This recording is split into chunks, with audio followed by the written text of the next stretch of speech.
Hello, everyone, and welcome to this podcast introduction to this week's program with Dr. Lindsay Chervinsky, 10 Things About the Doctrine of Nullification. That's when a state refuses to accept a law passed by the United States Congress and signed into law by the President.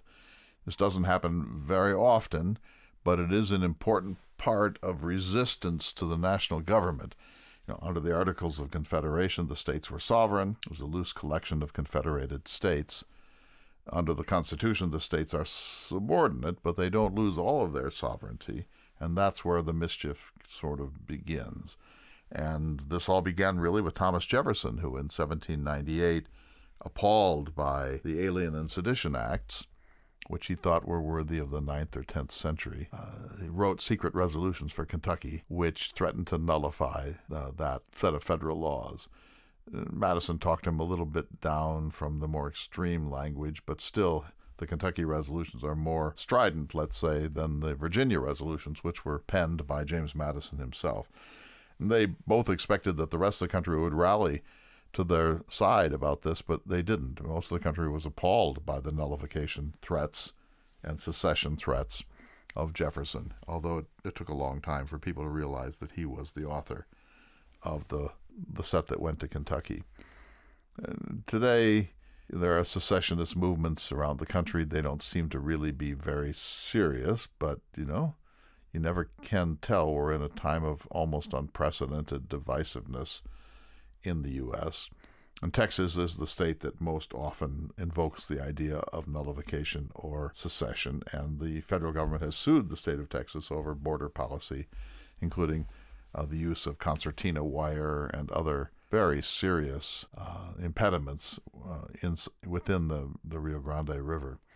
So we'll see where that heads, but the supremacy clause of the Constitution seems pretty strong. Up till now, the courts have always struck down any nullification threats from any state or states in the country. It's always fun to talk to Lindsay. She's working on her index. An index is a very interesting thing to do. I've written a few of them. What you do in an index is you sit down and on page 1 you say that this reminds me of something that Charles Dickens wrote about in Great Expectations, and so then somewhere in the index there has to be Dickens, Charles. Maybe you have a subheading, Great Expectations, and then Bleak House, and then Pickwick Papers, and then Dombey and Son or whatever. And so you go through page by page and you pull out every indexable thing. Prior to that, what we needed was an index, and a good index is one that helps the reader get to the things the reader might want to get to, and there has to be a logic. The index has to work for the person who's using the index. Anyway, so she's working on her index, and when you work on an index, you learn to hate your book, you learn to hate life, you wish you'd never written it, you realize it's full of bad arguments and etc. And so it kind of clouds the brain. But then when you're done, you think, look what I've done. I have a 450-page book. I've given the reader all the tools she needs to find out whatever it is that she wants to look at within these hundreds of pages. So that's where Lindsay is now. It's an exciting time because the book is the book. That's Lindsay Chervinsky. And today we're talking about the doctrine of nullification, and I hope this little excursus into the world of writing and index production has been enjoyable for you. The clock is ticking. I'm less than 2 months out now from my epic journey around this country in the footsteps, in the tire tracks of John Steinbeck, and it's getting very, very, very exciting. So stay tuned, my friends, and help us in any way you can fulfill our goals. Let's go to the show. Hello, everyone, and welcome to this special edition of Listening to America. Across from me, at least virtually, is Dr. Lindsay Chervinsky, and today's topic is 10 things about nullification. Nullification is a term we don't hear very much in American life, except sometimes with respect to jury nullification. I'm going to ask Lindsay to sort all that out for us. So 10 things about nullification, and this has some implications for Mr. Thomas Jefferson, and it has implications for us today. Welcome, Lindsay. Well, thank you for having me. And I believe actually a listener at one point had recommended a nullification and secession episode. I don't remember who it was, but it was a while ago. So thank you for that idea. It took us a little while, but we have gotten around to it. We're glad to be doing it. So thanks. And we take suggestions very seriously. And we should say that they don't have to be about Jefferson, Hamilton. Yes, we do specialize in the early national period, but we're both willing to range farther than that, and both very much interested in not being locked into just that one extraordinary era. So let's begin this way, Lindsay. 10 things about nullification. We've heard jury nullification. What's that? So jury nullification is when something happens, a condition occurs in which the jury is no longer applicable or can no longer be used for a case. That's right?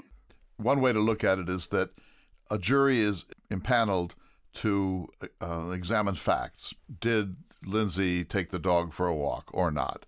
And evidence is exchanged, depositions, there's testimony. If the jurors believe that the law is unfair, that there should be no law forcing Lindsay to take her dog for a walk, they can, even though you're guilty under that law, they can nullify that law and acquit you. And in this case, they're stepping beyond the confines of their duty, which is to sort out questions of fact and weighing in on the status of the law itself. It's discouraged heavily in the American legal system, as you might expect, but it does occur sometimes, and occasionally judges welcome it. So, nullification. But that's not what we're talking about today. We're talking about constitutional nullification. And let me ask you this question, my friend. Is nullification anywhere enumerated as a power of anybody in the U.S. Constitution? No. So the word nullification does not exist in the Constitution. There are checks on legislative power. So, for example, if Congress passes a bill and the president feels that it is unconstitutional or inappropriate or doesn't support it, the president can veto that bill. Congress also has an ability to check the veto because they can override the veto with a significant majority. But the word nullification does not exist. Now, the states can challenge a law, but they have to do so through legal means. They can challenge the constitutionality of a bill or a statute or an executive order through various courts, but there is no right to just outright nullify it in the Constitution. Right. And, of course, in the famous preamble, the Founding Fathers said, "We the people of the United States." They deliberately overwrote an earlier draft that said, "We the following states." The Articles of Confederation, our first Constitution, were a compact between sovereign states who had agreed to come together to win the war and do a few other things, but wanted to maintain as much state sovereignty as possible. But under the Constitution written in 1787, one draft had "We the people of New Jersey, New York, Pennsylvania, Delaware," and so on. But in the end, and this was Gouverneur Morris, the penman of the Constitution, that paragraph was replaced with the famous preamble, "We the people of the United States." That's important in this discussion, isn't it? It is. And, that's often treated as a editorial style note, that it was just more efficient and a little bit more pleasing rhetoric to just say "we the people." But actually, so there's an amazing scholar named Jonathan Ginyap, and he's at Stanford. He wrote a book called The Second Founding about the First Federal Congress. He has a book coming out, I think later this year, on originalism, and he's writing a book now on the preamble. And actually the preamble is so much more important because that choice to make it "we the people" instead of the states was actually a political principle that was being put forward and was the organizational principle around which the Constitution is organized, that the people are the ones that have sovereignty, and they are putting that sovereignty in the federal government. They are trusting the federal government to operate on their behalf. They're not putting it in the states which then put it in the federal government. It is very much the people that have the sovereignty. And that's a really important constitutional point. Sounds fascinating. I will get his books. I'm very much interested in the preamble, but also the Second Founding, the work of the First Congress of the United States. Not to get lost there, but the judiciary was not particularly well defined in Article 3 of the Constitution, and the First Congress of the United States set up the Judiciary Act, which is almost as important as the Constitution itself in creating the structure of the U.S. court system that we still abide by. Yeah, and he's such a brilliant historian and has written so many amazing things. But I think one of the things he's now sort of best known for is he's really the historian making the case about why originalism doesn't actually work historically, and goes toe-to-toe with lawyers and in an amazing way. So the originalism book, when it comes out later this year, we should do like a book club series on it or something, because it's excellent. So nullification. All right. So the word nowhere appears in the Constitution, of about 4,000 words. The first words of the Constitution are "we the people," and in a sense the last words balance that a little. In the 10th Amendment, the last of the original 10 says those powers not delegated to the national government belong instead to the states and to the people. So the idea, Lindsay, was a kind of a slightly dual sovereign system, that the states wouldn't be swallowed up entirely. They would still have considerable local sovereignties, but they would be in cooperation and, to a certain degree, subordinate to the new national government that was set up by the 55 Constitution makers in the summer of 1787. So this ambiguity, this idea of a dual sovereign, is an interesting experiment in America, and it leads to a great deal of tension. And if you are a Hamiltonian, you dislike the 10th Amendment because you think that will only create disorder and the possibilities of nuisance. If you're Jefferson, you like the 10th Amendment because he wanted to keep the states as central to people's daily lives and the public adjustment of their lives as possible. So Jefferson leans towards the states. Hamilton leans towards the central authority. The Founding Fathers wrestled with these questions, and they decided that they needed a strong central government that was truly sovereign, particularly with respect to foreign policy and fiscal affairs. But they wanted to, let's say they acquiesced in the very strong demands by the states, especially southern states, that state sovereignty would not be utterly extinguished in the new Constitution. Yeah, I have a question about this. I was just thinking about this as you were describing it. Do you think that if they had had their druthers, do you think someone like Hamilton would have been like, no more states, we're just doing one big federal government? I think he was a nationalist. I think he had been in the war, and he saw how badly inefficient the system was under the Articles of Confederation, that it's a bad way to run a war, and that it had really almost cost us our independence because we simply didn't have enough centralized authority, particularly on requisitioning money and horses and blankets and rifles and lead and the things you need to run a war. And so he was scathing about militias, people's armies, and scathing about states' rights, because the states he regarded essentially as nuisance factors in his attempts to build a national government of fiscal responsibility and with a fiscal rating in the world's arenas that would benefit an emerging nation state like ours. So I think he would have swallowed up the states and given them very little authority. They might still have had state capitals and they might still have had state legislatures, but I think he would have said, basically, leave it to us. Yeah, well, I think, you got at this, but one of the concerns was that when given the opportunity, states will be selfish and they will do what's in their own best interest, even if it's not in the national interest. And that was certainly proven to be correct during the Confederation period after the war, when states had no interest really in contributing to a national budget because they were focused on their own. And so there was an expectation that unless there's a forcing mechanism, states are going to always do what they want, regardless of how it impacts those around them. The system was set up in the national constitution for three branches of the government. Everybody knows this. The legislative branch, which would be supreme, that was Article 1 of the Constitution, in which the powers of the legislative branch are specifically enumerated. They can coin money. They can wage war. They can conscript soldiers. They can have foreign relations. The second article of the Constitution is about the executive, where there was less specific definition of the powers of that person, maybe partly because they knew that Washington was going to be the first president.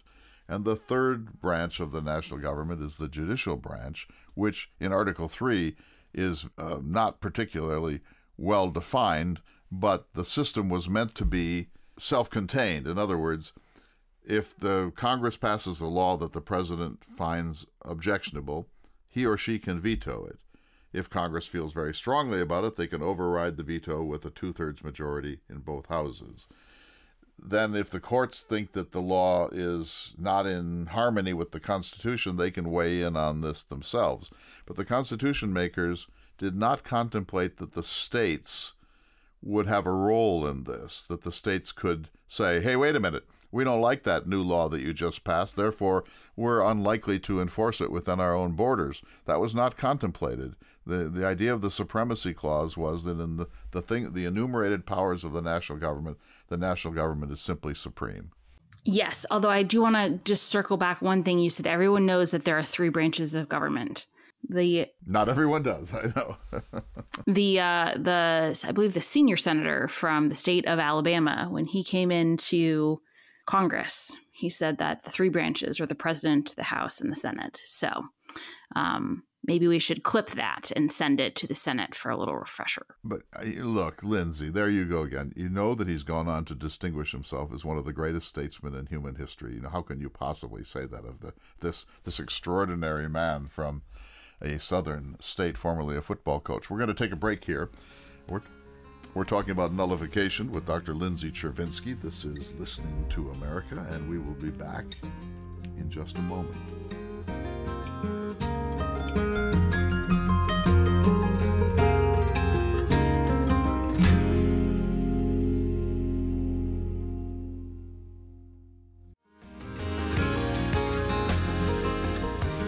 Welcome back to Listening to America. Dr. Chervinsky, 10 things about nullification. So we have state sovereignty. Jefferson wanted them to have a large amount of it. He actually called the national government the foreign department.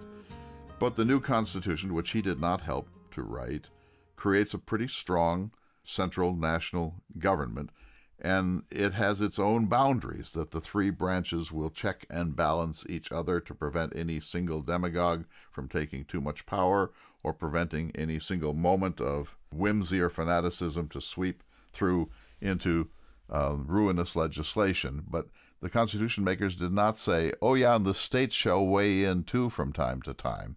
Just like now, different states have different opinions about different legislation. And so that should not be surprising that some states felt quite strongly.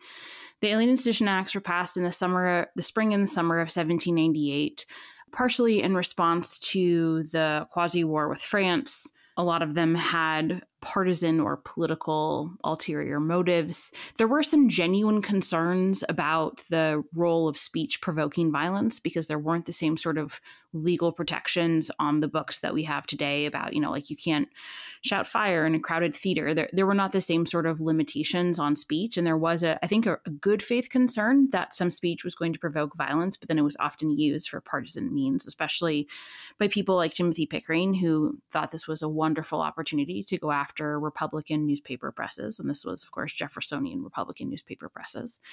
And initially, when the bills were passed, a lot of Southerners in particular were very concerned about the Sedition Acts. And at the same time, of course, there was a lot of funding for a new army to protect against a potential French invasion. And so there was concern, really all of these things should be seen as one big agenda. And there was concern that the army would be used to enforce the law and to crack down on opposition.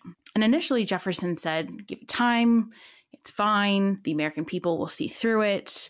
Elections happen regularly. We will be able to fight back. This is his famous Reign of Witches letter, where he says the reign of witches will soon blow over. When some of his fellow Virginians encourage him to think about seceding from the Union, he says, no, no, no. It's much better to be in the Union than to be out of it. Let's be calm.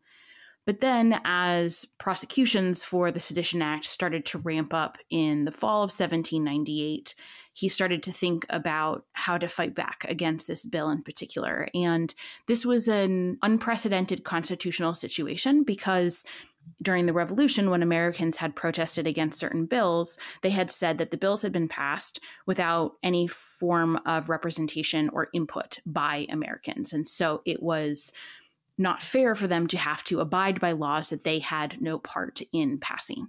However, that was not true for these laws. Of course, Virginians had representation in Congress, just like Pennsylvanians, just like New Yorkers. Most Virginians had voted against the Sedition Act, but some had voted in favor of it.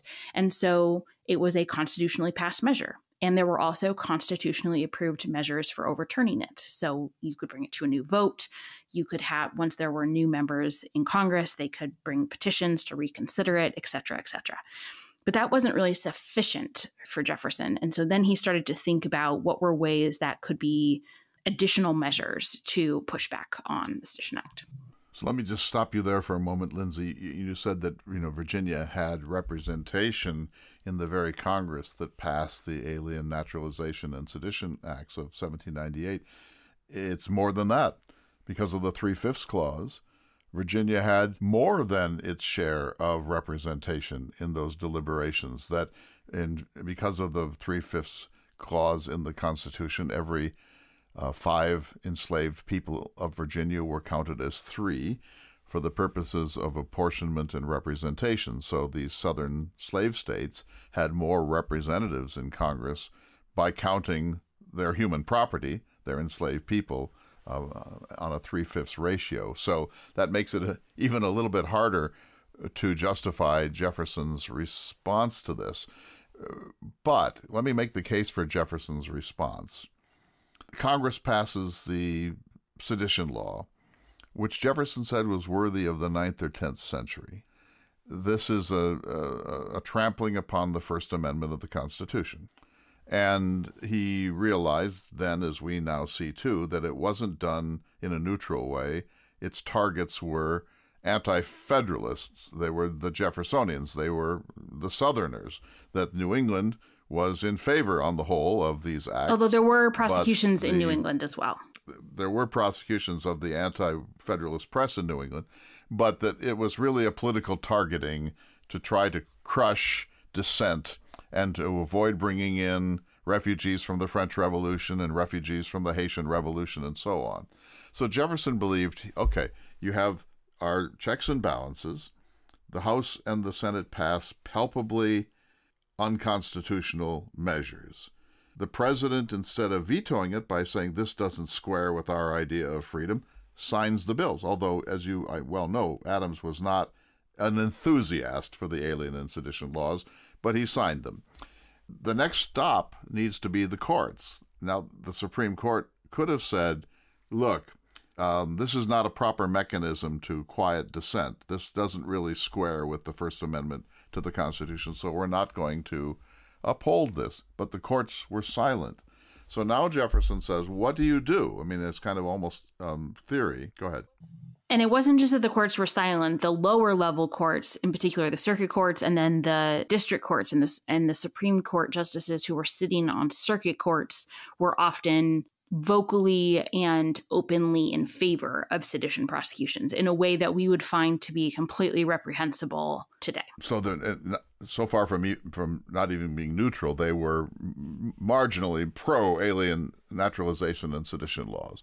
So Jefferson's question is this in political theory, Lindsay. What do you do when the government that's supposed to self-check and has explicitly created a Bill of Rights of areas that are sacrosanct, when that very government passes these unrestrained laws that trample upon the Bill of Rights? What's the remedy?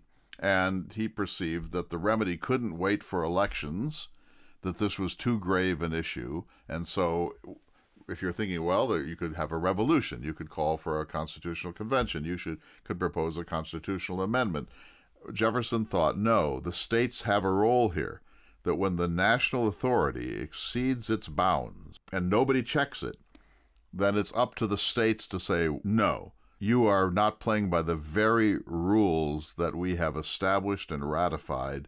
Ergo, we have no choice but to place ourselves in direct opposition to this illegal set of legislative measures. That's his theory. How do you make sense of that yourself? So I think it's useful to think about how states can resist. There's a range of resistance measures. So there's everything from, maybe making a protest, but it's just a protest. It's passing a resolution saying we condemn this measure, we believe that it is unconstitutional, we encourage others to do the same, which is essentially what Madison wanted to do. We raise our voices, make sure everyone knows that we're opposed. Upset, that we believe this is a palpable violation. We are going to remonstrate. Yes, which is essentially, and there are, especially now, there are constitutionally protected measures of protest. So that would be within the constitutional realm of options. Then there is we protest, we refuse to participate, but we are not going to necessarily say that we can overrule the federal government, which if we think about today's measures, technically, I believe the federal statutes still make marijuana possession illegal, but states like Colorado and others have said we are not participating in that in any way. At the state level, we are not making it a crime. They can't overrule the federal government, but they can say, we're not having anything to do with it. And then there's the third measure, which is to say the states can say, no, we reject this. We nullify this law within our state boundaries. And for the purposes of this response, Jefferson wrote a resolution, which was eventually sent to the Kentucky legislature. Madison wrote a resolution, which was sent to the Virginia legislature. Jefferson's original resolution did have language about nullification in it. It was removed by his colleagues, recognizing that it was going to be a little bit too radical for some, and it was better to remove that language to ensure very easy passage, which they got. The measure then went to the Virginia legislature, and this was Madison's version, which was even toned down from where the Kentucky version was. And then Jefferson wrote a letter to the person who was managing it in the Virginia system and said, I really would like you to insert some language here. And every scholar that has researched the subject believes that that was done without Madison's knowledge. Because then the draft that was... It would have to be, because no way Madison would not have permitted him to write that letter. So the resolution was put forth on the House. It had this nullification language. A copy of this resolution, before it was passed, while it was still being debated, was slipped to the newspapers in Philadelphia, and it was published. And everyone went bonkers, because it was essentially calling for the state nullification of federal laws. Eventually, that clause, the nullification clause, was removed because it could not pass with the nullification clause. And there's evidence to suggest that maybe Madison was the one that said, remove it now. And they did. And then the resolution passed. But that was the introduction of the language to sort of our political discourse, even though it was never actually adopted by any state legislature at that point. Yeah, well said. A couple of things. First of all, Jefferson secretly wrote the Kentucky resolutions, and in a typical Jefferson way, when he sent them on to his friends in Kentucky, the state had been carved out of Virginia and North Carolina, he said, you should do this, you should consider this, I hope you'll pass this. My name must not be associated with it. It's better that this just find its way through your legislature on its own merits. He was, of course, the sitting vice president of the United States. So, I don't think this could be called treason, but it certainly could be called disloyalty or betrayal of his trust as a national officer of the Adams administration. A couple of things that are so interesting to me, Lindsay. First of all, as usual, Madison was the moderate and Jefferson was the radical. And Madison talked Jefferson down off many ledges in the course of his life. In this case, Jefferson put in some language on nullification that Kentucky chose not to promulgate in the final version of this. Madison played a role in that, surely, but Jefferson usually allowed himself to be talked down by James Madison. The most surprising thing about this is that Jefferson and Madison, certainly Jefferson, believed that once they passed these protests, that the rest of the country would say, my goodness, they're right. We, the people of Connecticut, need to nullify that too, and we of Vermont, because whoever wrote those resolutions was right, and that therefore Jefferson expected other states to sign on, and the silence was deafening, and the resolutions were denounced in northern legislatures in the most vociferous terms. And so Jefferson is usually regarded as a master political strategist. In this case, he misread the country. Yeah, he did. And it wasn't so much, I think, that even that the country supported the laws, because there was actually a lot of protest, what we would consider to be peaceful protest or constitutionally approved protest in northern states. Things like liberty poles were put up as a gesture of the people's displeasure with this measure. There were a lot of people who were really unhappy with it, but they were appalled by the implications of these resolutions and the significance of them and the long-term severity of them. And I mean, right away, people understood the potential for disunion that came with this type of proposal. John Quincy Adams was in Berlin at the time, and he wrote a letter to William Vans Murray, who was the American minister at The Hague, and he said, I don't think that this is going to lead to disunion right now, but it's going to happen at some point. And at some point, the Old Dominion will have to have a reckoning with the Union. And so they could see, 6 decades before it happened, what was going to come down the road. Yes. So I think Jefferson was right and then also profoundly wrong. He was right that the national government had passed laws that were in violation of the compact, in violation of essentially the Bill of Rights. He was wrong in that if his policies had been accepted and become widespread, it'd be hard to maintain a union because South Carolina doesn't like tariffs. Wyoming doesn't like the speed limits on federal highways. Somebody else doesn't like river policy. And if states just begin to say, sorry, doesn't work for us, we'll follow the Constitution on X and Y and Z, but on R and P, we simply refuse. That's a form of disunion in embryo, at least, and it would have made for absolute chaos if it had become a widespread policy of the United States. Yeah, it would have made the Constitution optional, and it's not. But today, just to anticipate, there are states that are proposing nullifications and in some respects engaging in nullifications. For example, a number of states have said that if the Biden administration or any administration passes gun restriction laws, that they will be automatically nullified within that state, including my own state of North Dakota, warning the national government that if you pass this sort of insane gun legislation, don't count on us to enforce it in our state. And you will remember, too, that the fugitive slave laws that required northern states to return enslaved people who were on the run for freedom, they were nullified individually and by states. And several of the Supreme Court cases on nullification came out of the refusal by northern communities to return escaped slaves to their so-called proper owners in the South. So this can be used on both sides of the political spectrum.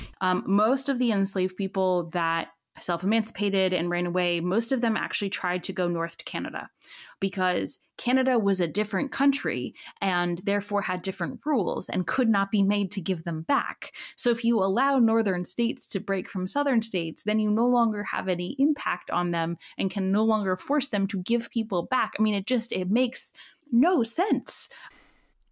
It's not fashionable to side with Jefferson on these questions about the Supreme Court or about the final arbitration on the Constitution and so on.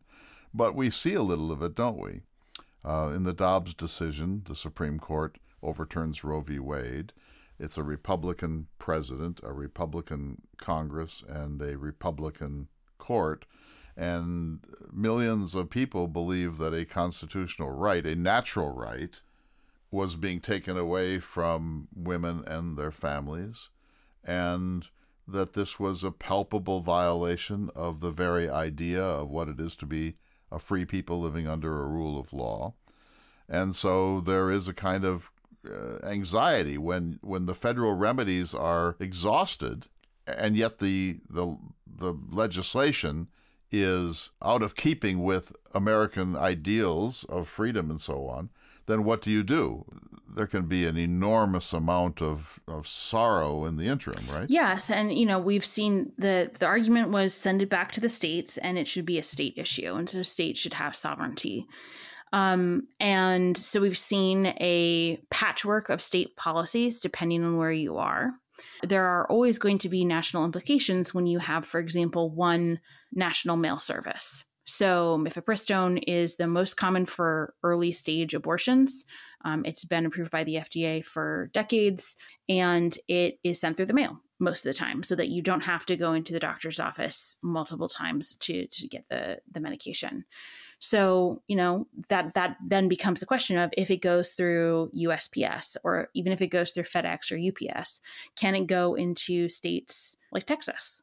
Can it go into states like Missouri? And so it's an example of, as long as you have interaction between the states, there are a lot of issues that are really hard to make purely state issues because of the cross-boundary implications. Absolutely. We need to take a break. We're talking about 10 things about nullification. I'm with my friend Dr. Lindsay Chervinsky. We'll be back in just a moment.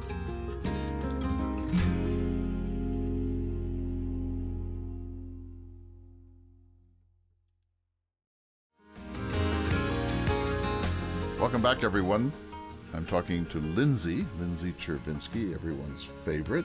Lots of accolades from my world, and I know you have an independent following now of people who are Lindsayites around the country and building your fan base. All good news because your book is coming out later this year, and we're planning some sort of an event around all of that to celebrate the second of your books. So congratulations. I know you're working on the index right now, so you are essentially brain dead. A little bit.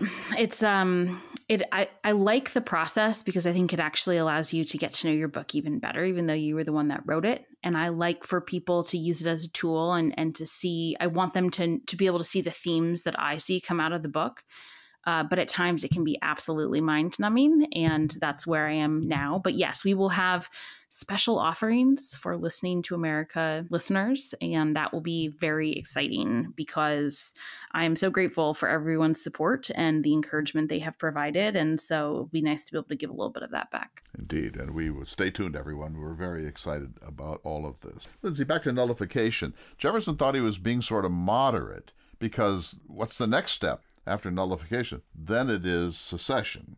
As he said in the Declaration of Independence, we should not rebel for light and transient causes, but when a long train of usurpations having a sort of a program of oppression can be discerned, then you have to stop it. You just have to step in and do something. And one thing is to take your muskets into the streets, but there's a safer thing to do, just saying we're Virginia and we're out. That's it. We're done. We're leaving because this is no longer a union that supports the values of this state and its people.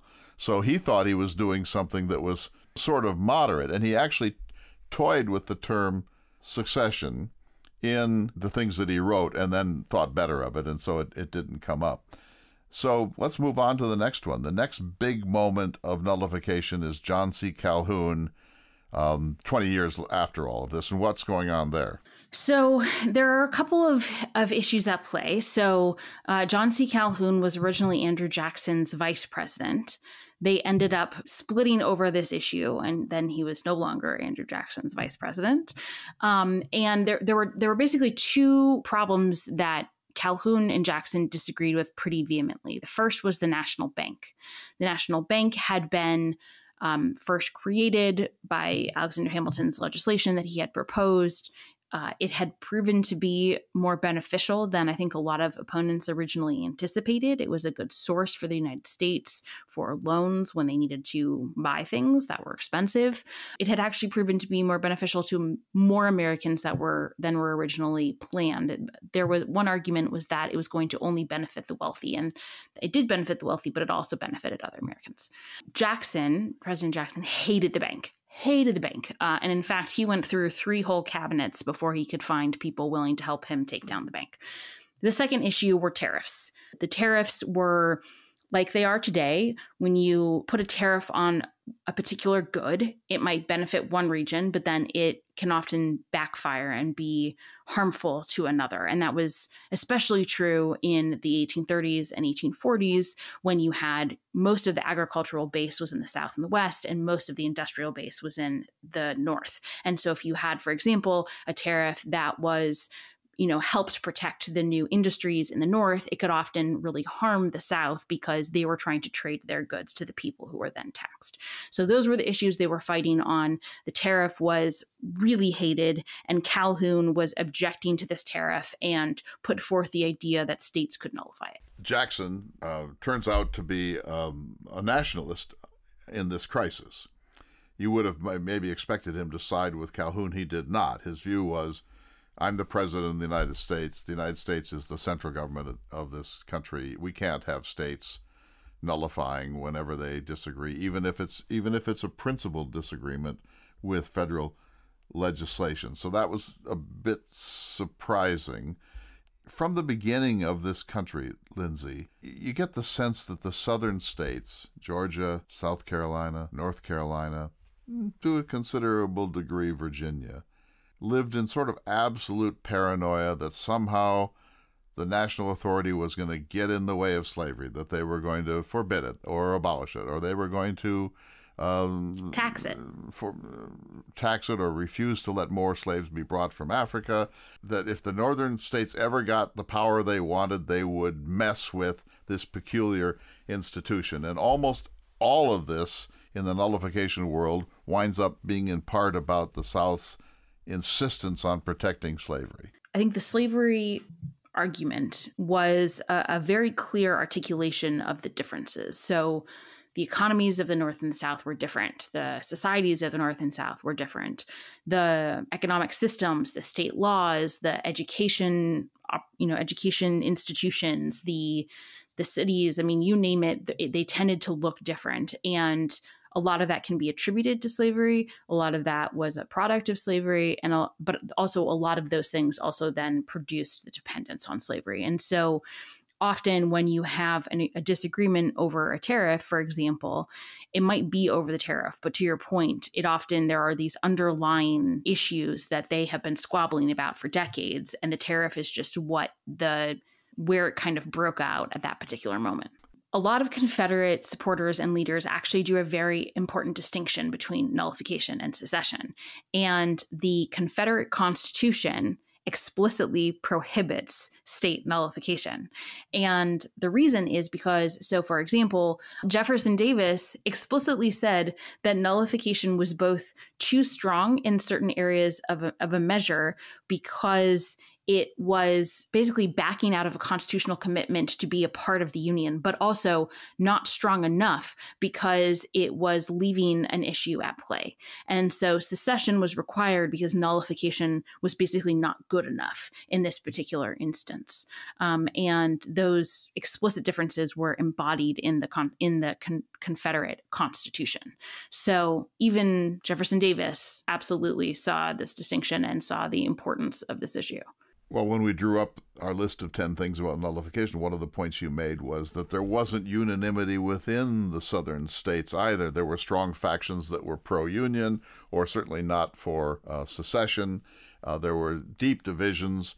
And so it's in the interest of the Confederate Constitution to refuse to allow any internal nullifications because they need to be a solid phalanx against the intrusions of the North, right? Yes, absolutely. And that inconsistency or the discrepancy continues today. So when Texas talks about wanting to secede, which it does with some regularity, I like to remind people of the existence of West Virginia. West Virginia did not exist until the Civil War. West Virginia was originally part of the state of Virginia.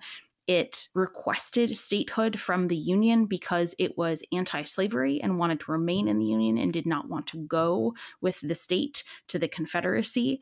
One of the reasons that states like Tennessee and Kentucky were so bloody during the Civil War is because it was very much a civil war within the state as well as within the entire Union over different parts of the state were pro-slavery and pro-Confederacy and other parts were pro-Union.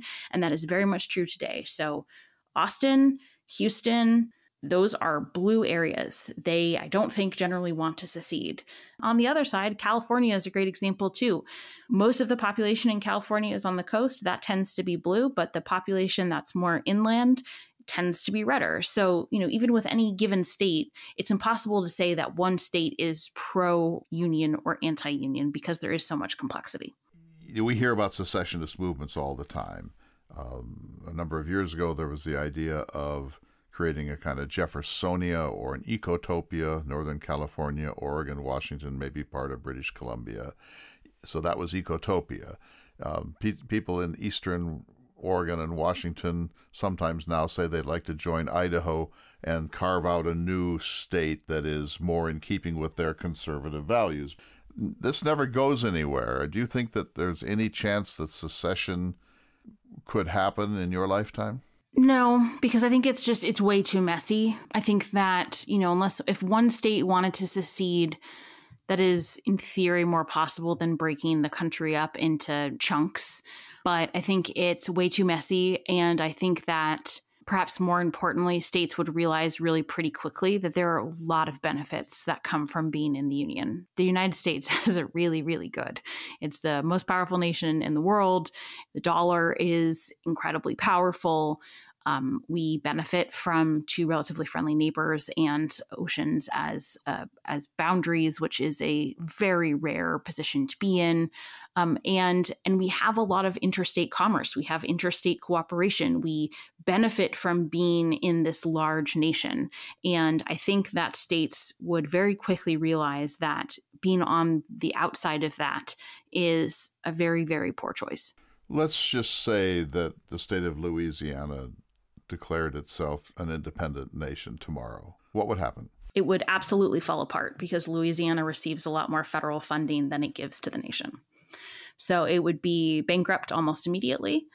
It would be on the receiving end of unfortunate trade policies because my guess is the federal government would retain control over things like the Port of New Orleans. And so trying to renegotiate those types of trade arrangements would not be beneficial for the state. And some of the biggest revenue producers in the state, things like football, things like Mardi Gras would take a real hit because the football organizations would not be able to participate in the national championship. Traveling to Mardi Gras would become more difficult because it would be leaving the country. And so the state would very quickly go into bankruptcy. Let's say that it happened. Would you weep? Would you wring your hands? Would you shrug? What would you personally, as a historian, do should this come out? We get your rational response that it's not a good idea, but if it happened, would you say, oh my goodness, this just, I can't, no, this mustn't happen? Or would you think, okay? Well, I think I would have three responses. My first response would be, with no disrespect to Louisianians, good riddance, and then see how that goes for you, because I'm a big fan of comeuppance, and they would get it real fast. But that would be... So your first impulse would be a kind of a vengeance. Dark one. Vengeance. Yes, my first response would be vengeance. Okay. That would be short-lived. I would, temper that over time. My second response would be no. The Civil War, Lawrence Tribe, I think, was the person that coined this phrase, and I'm going to butcher it, but he said something roughly like the Civil War wrote in blood that secession is not permitted. So it might not be... Right, we solved that problem. Solved that problem. You're not allowed to do it. Nice try. Hope you had fun. You're staying in the Union. And then my third response would be sorrow, because in the farewell address, Washington wrote that the biggest challenge for Americans was that they were allowing their political and their partisan identities or their emotional attachment to foreign nations to interfere with their attachment to each other. And they were forgetting that for all of their differences, they had more in common than they had that was different. And that they were better off together. They were better off in the Union than they were apart. And that was perhaps a more compelling argument in 1796 when he published it, because the Union was new and a lot of people still remembered what it was like to not be in the Union. But that argument holds true today. And as much as I'm sometimes annoyed with a lot of my fellow Americans, I do believe that we still have more in common than we have different. And we are better off as one than we would be as multiple. I don't know how many times we need to have a national crisis to prove that and to remember that. And it would make me so very sad and a little angry, as answer 1 and 2 indicated, that history lesson, that civics lesson, that sort of national identity had not been taught or had not sunk in. So the takeaway from this discussion so far is that Dr. Lindsay Chervinsky says to Louisiana, don't let the constitutional door hit you in the constitutional buttocks as you leave Louisiana. Louisiana has a relatively low GDP. Texas has a GDP the size of Russia. I mean, one of the largest economies in the world. They could go it alone. They could become the Republic of Texas and enter into a kind of a Brexit arrangement with the EU, with the United States, and say, sure, we'll keep the interstate highways open and we'll allow safe passage for people, but don't you be bringing those abortion pills into our state. It'd be hard to administer those parts that they wanted to maintain sovereignty over and the things that they would not want to lose. For example, they wouldn't want to lose, I don't think, U.S. military bases in Texas just for the revenue alone, and they're certainly not in a position to buy them from the government of the United States. Well, I love that you chose the Brexit example because I think most public polling in Great Britain demonstrates a real regret for that decision and a recognition that it was pretty short-sighted because there was a lot of benefit that came from the arrangement.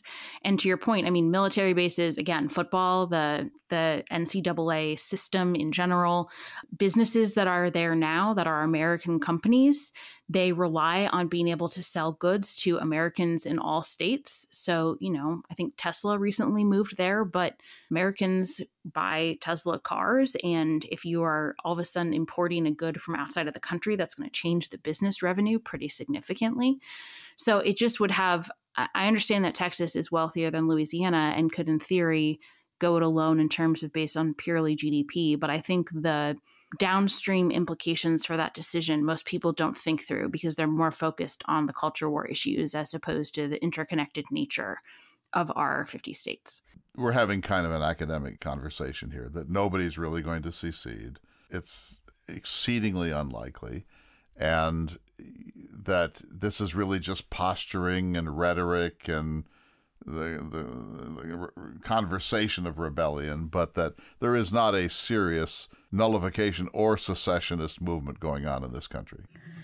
Well, I don't think that there's a broad-based support for secession. However, there are legal questions of nullification that are very much in play, especially in Texas, because there's a lot of ongoing legislation over border policy and who has the right to control border policy.